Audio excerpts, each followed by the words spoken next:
Hi everyone, welcome to the next video in this series. This is a page from Magical Worlds by Johanna Basford. We're going to be doing these balloons and a little bug in a jar. Let's have a little closer look. Now I'm using Chromaflow pencils. If you don't have the Chromaflow, I do have some comparison charts, so you can hopefully colour along with whatever set you've got, if you've got one that I've done a comparison chart for. If I haven't done a chart for the sets, the pencils you have, let me know. I'll see what I can do. I might be able to make you one if I have that particular set myself. Right, balloons now. I'm having a little think here because we've got these stars and a bug, and I'm wondering whether it's a sort of glowing bug giving off some magic or something like that. Not really sure. Should we do the balloons first? Now it could be I've got a balloon tutorial in a book, and it does 2 bits of shine in the balloon here and here, and I've seen bauble Christmas tree ornament ones like it as well, but I'm going to keep mine quite simple, both for my purposes and yours. I find it easier to do them simply, and perhaps you will as well. So I'm going to start with a red balloon, and I am going to start with my darkest, almost darkest red. I can go darker if I think I need to. So I'm going to use this sangria to start with, and I'm going to do this central balloon because I think it's easiest when we can see all of the balloon, so I can demonstrate first with this one. So I'm going to put this all the way around the edge to start with, just a layer, nice and straightforward, and a bit down here on this. I'm going to sharpen it. It's a little bit too blunt for my liking. I don't know why I always get a bit nervous about sharpening Derwent pencils. Sometimes they break. These are pretty good, to be honest.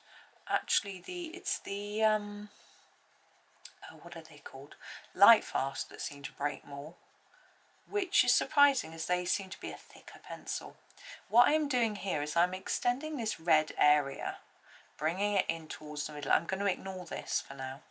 If you haven't got a white pen, you might want to leave that white, but I'm going to go over that in a white pen at the end.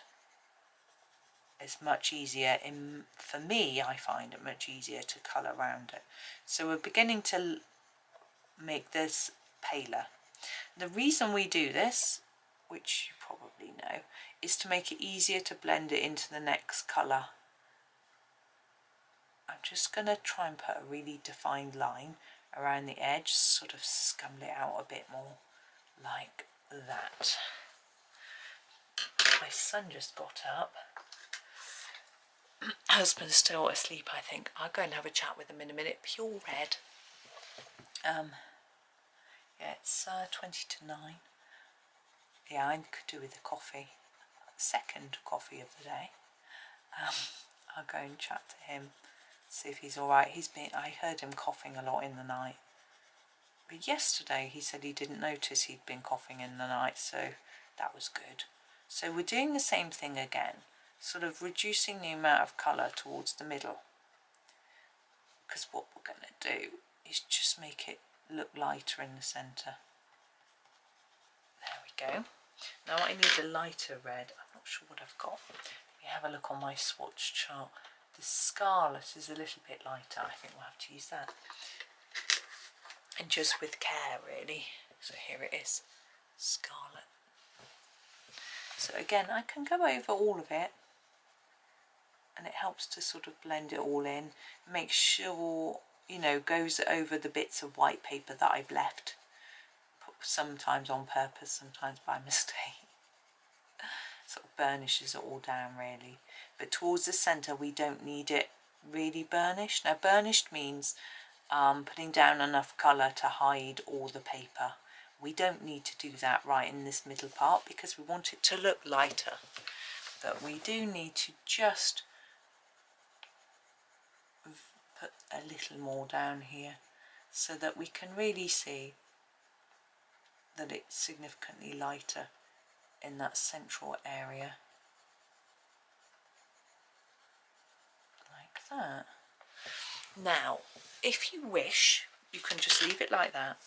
Or, oh, I just scratched my head and it's wet. I washed my hair this morning. It's soaked. I'm going to grab my Shiraz and I'm going to just put a little darker bit around the edge. As I say, you don't have to do this step if you don't want to. But I felt it was needed. So we've got this really dark bit and then we're just going to scumble it in. That's this little round and round movement. That's what I call scumbling.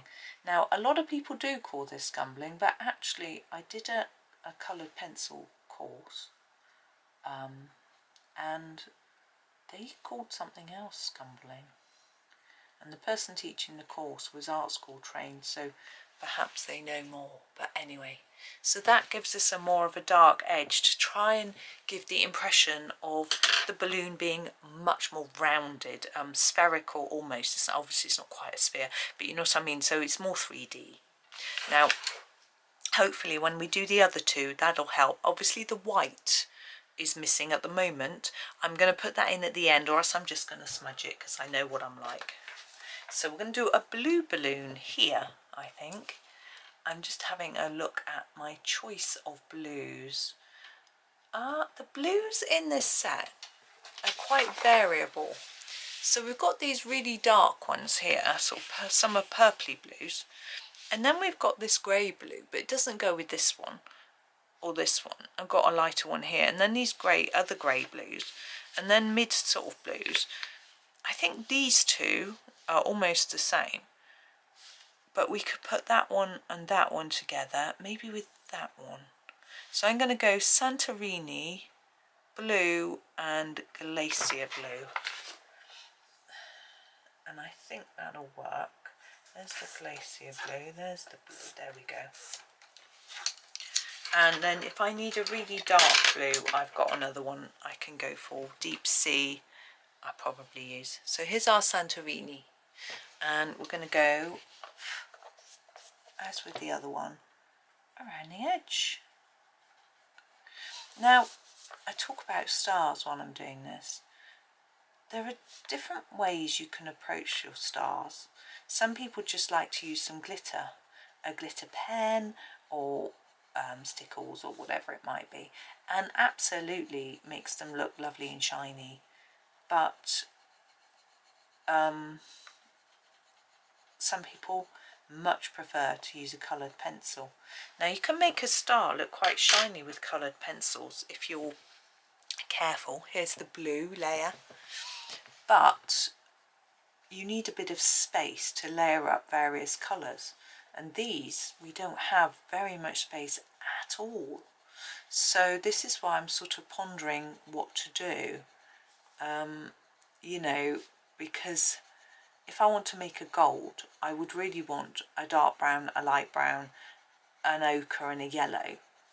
And there just isn't the space to put that many colours in, really. I could, but it wouldn't be that easy.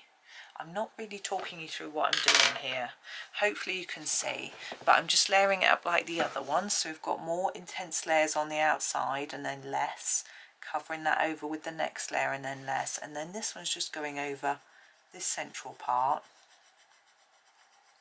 and then I will go back through because that hasn't blended. Look at that, I didn't fade that colour enough, so we're just gonna go right around that border to try and blend it in. There we go. These pencils are fairly soft, so rather than using a blending pencil look, I have gone around that edge and it's helped to blend that all together. But I'm going to grab my deep sea, do my very edge again, and then see whether I need any more layers. It's getting light at last. I think it's almost fully light now and it's 9:15. Which is, I haven't done the little bottom bit, I just realised. So I'm just going to scumble that in. And then while I'm colouring this bit, is there a name for that bit? I don't think so. Is it just the end? I don't know. I'm going to use the santorini for the end part, the darkest, not the very darkest, but like I did on that one. And I'm just going to scumble this in a bit. This is a little bit too dark, for want of a better word. There we go. They smush quite nicely, these pencils. Although they sharpen to a nice point and they're reasonably hard, I think they scumble together quite well, smush together quite well. I'm just going to use the blue because here I feel we've got a bit too much of a line. I'm just going to mix it in. You can see how they mix. Rather in the same way that a Prismacolor might. They're nice and soft, which isn't something I'm used to. I'm going to do a green. I did think yellow, but then I think my stars will have a lot of yellow in. So let's go for a green. So I want 3 sort of mid greens. I am thinking tropical. It's a favourite of mine. Where are you? Tropical green. Can't find it now. Is that it? Yeah. No, tropical rain. Sorry, if you're looking for it, you're going, what's she on about? Tropical rain. So this one around the edge. I haven't planned what I'm doing next, which is not very well. Never mind. I'm sure I will get there. Can hear my son making his breakfast. Sounds like he's having porridge, which is a bit odd, as I thought we had a yoghurt to eat today. But there we go. So here is the tropical rain. Just scumbling it like that so that it blends.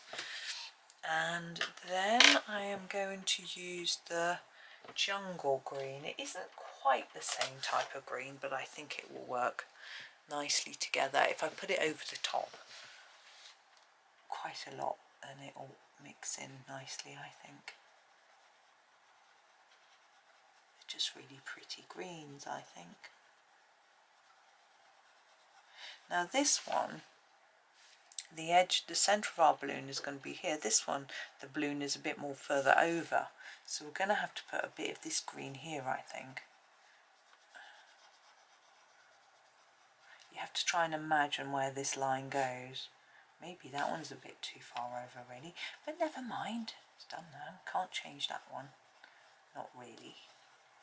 Now the central part, we need a lighter green.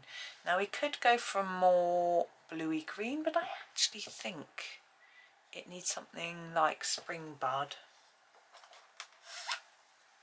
And here is our spring bud.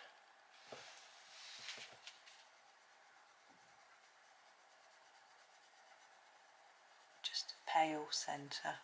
Don't layer it up too much. I'm just going to mix it all up with this one. And around the edge, do I want a darker colour? I think I'm going to have to, because I have with the others.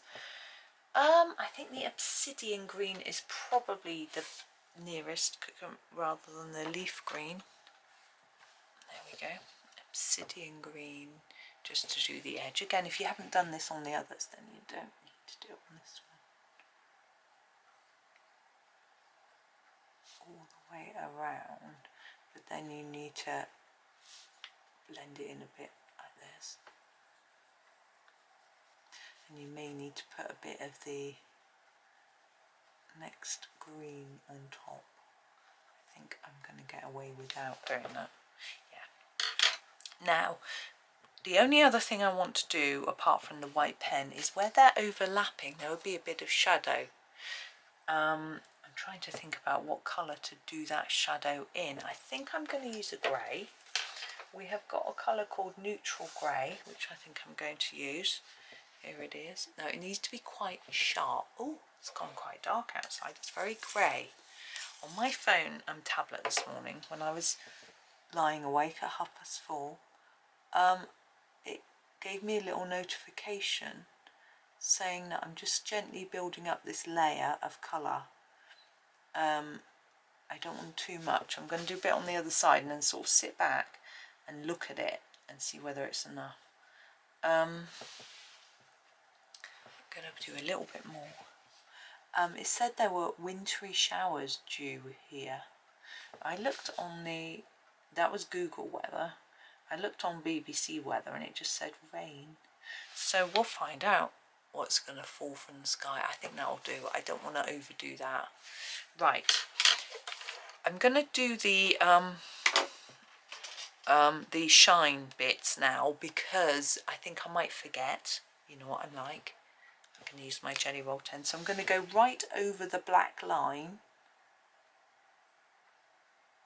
and sort of just fill that space really, like that, and the same on this one. I'm not usually very keen when an illustrator scribble with that and clog it. Draws in the shine for me because I like to do it myself, but I realise it's quite useful as a guide. That's a bit messy. I'll probably go over it again if I remember.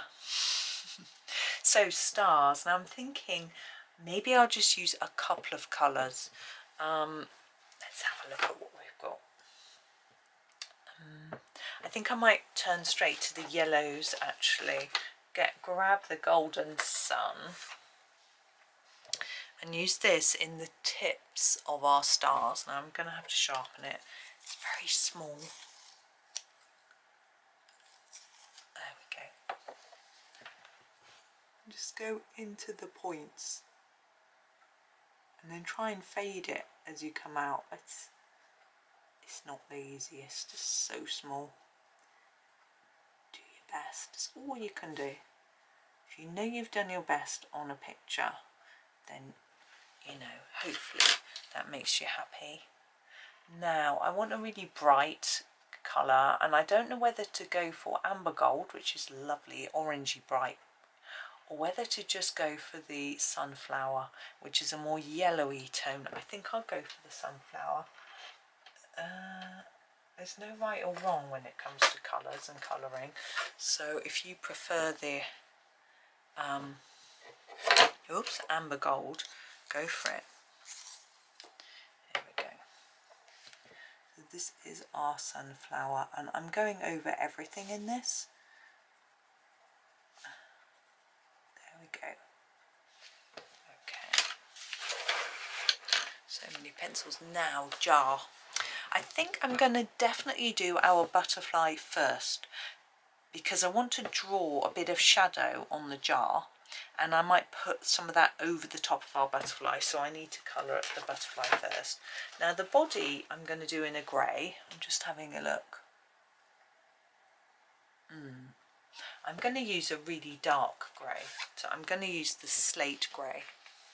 Okay, it's not as dark as some greys, and I think I'm just going to have to block it in because it's little ickle. Now wings. What colour is the butterfly? Well, I don't know if it really matters. Looking at our balloons and everything else. I like colouring purple butterflies like violet, so I think that's what I'm going to do. I am going to use the the violet. I was going to use the lilac, but I've decided to use the violet. Here it is. Now, what I'm going to do is try to fade my violet towards the tip of the wing.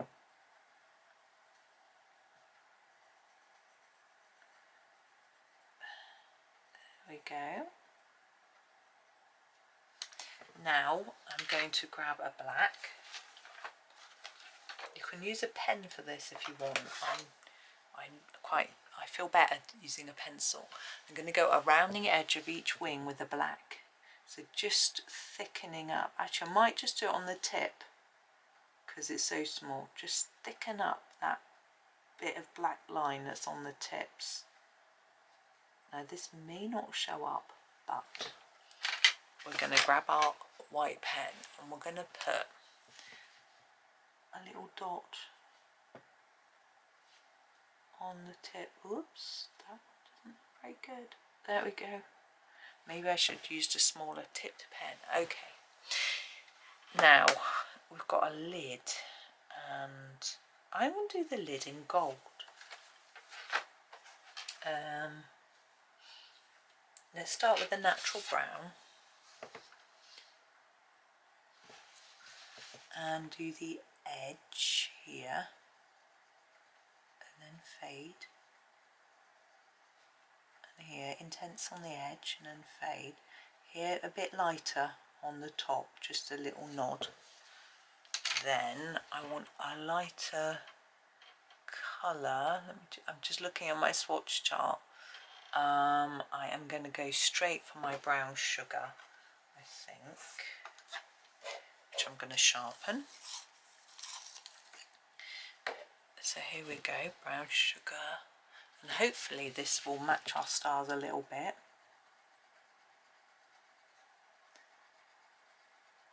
There we go.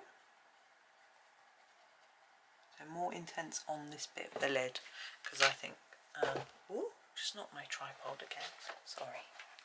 And now I'm going to go for the amber gold. So we're using different colours than we did for our star. You could use these three for your star and make them shiny, but I just didn't feel like go over all of it, leave a little white gap in the middle. I just didn't feel that there was enough room to make our star look like this. So yeah.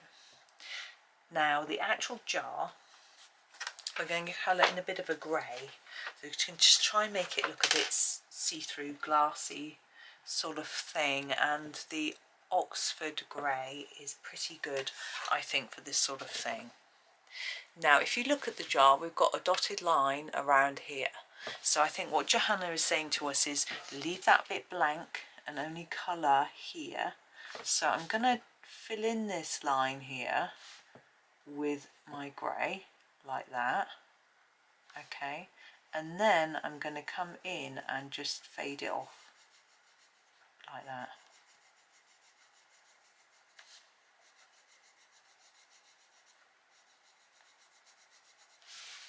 And up from the bottom a little bit like that.